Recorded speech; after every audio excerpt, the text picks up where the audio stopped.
இதுல வந்து ஏற்கனவே ஒரு காலேஜ் எடுத்தவங்க, ஃபார் எக்ஸாம்பிள் வந்து ரவுண்ட் 1 ரவுண்ட் 2 ரவுண்ட் 3ல ஏதோ ஒரு காலேஜ் குரூப் எடுத்தவங்க இந்த தடவை வந்து நீங்க வந்து காலேஜ் அப்ளை பண்ணுவீங்க.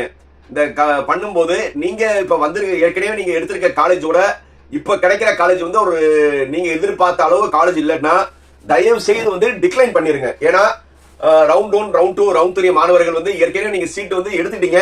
பட் வந்து நிறைய பேர் வந்து சீட் எடுக்காம சப்ளிமெண்டரியில நல்ல காலேஜ்க்காக வெயிட் பண்றாங்க. நீங்க ஏற்கனவே நல்ல காலேஜ் சீட் எடுத்துட்டு ஒரு டைலமோலனால நீங்க போறனால டென்டேட்டிவ் கன்ஃபர்மேஷன் வரும்ல.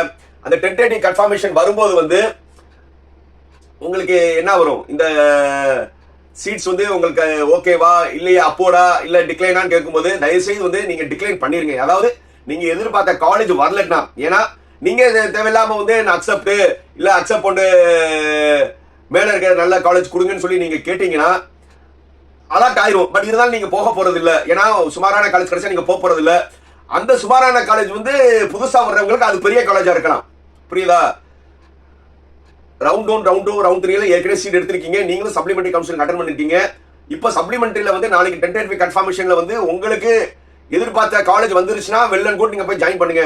நீங்க எதிர்பார்த்த காலேஜ் வரல, ஏற்கனவே உங்ககிட்ட இருக்கிற ஆர்டரோட இப்ப வந்திருக்கிறது கொஞ்சம் சுமாரான காலேஜ் நீங்க ஃபீல் பண்ணீங்கன்னா மறுபடியும் வந்து நான் அக்செப்ட் முன்னாடி இருக்கிறது ஏதாவது கிடைக்குமான்னு கேட்கணும்னு சொல்லி முயற்சி பண்ணாதீங்க. அதை அக்செப்டும் பண்ணாதீங்க.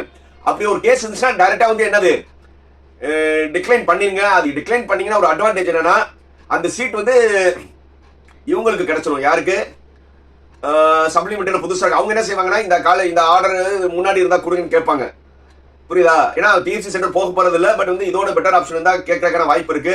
பட் அவங்களுக்கு ஒரு சான்ஸா இருக்கும். ஸோ அதனால ரவுண்ட் 1 ரவுண்ட் 2 ரவுண்ட் 3 மாணவர்கள் வந்து டென்டேட்டிவ் பண்ணும்போது கொஞ்சம் கேர்ஃபுல்லா ஹேண்டில் பண்ணுங்க.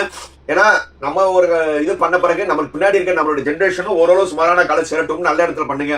ரெண்டையும் வச்சுக்கிட்டு வேஸ்ட் பண்ணாதீங்க.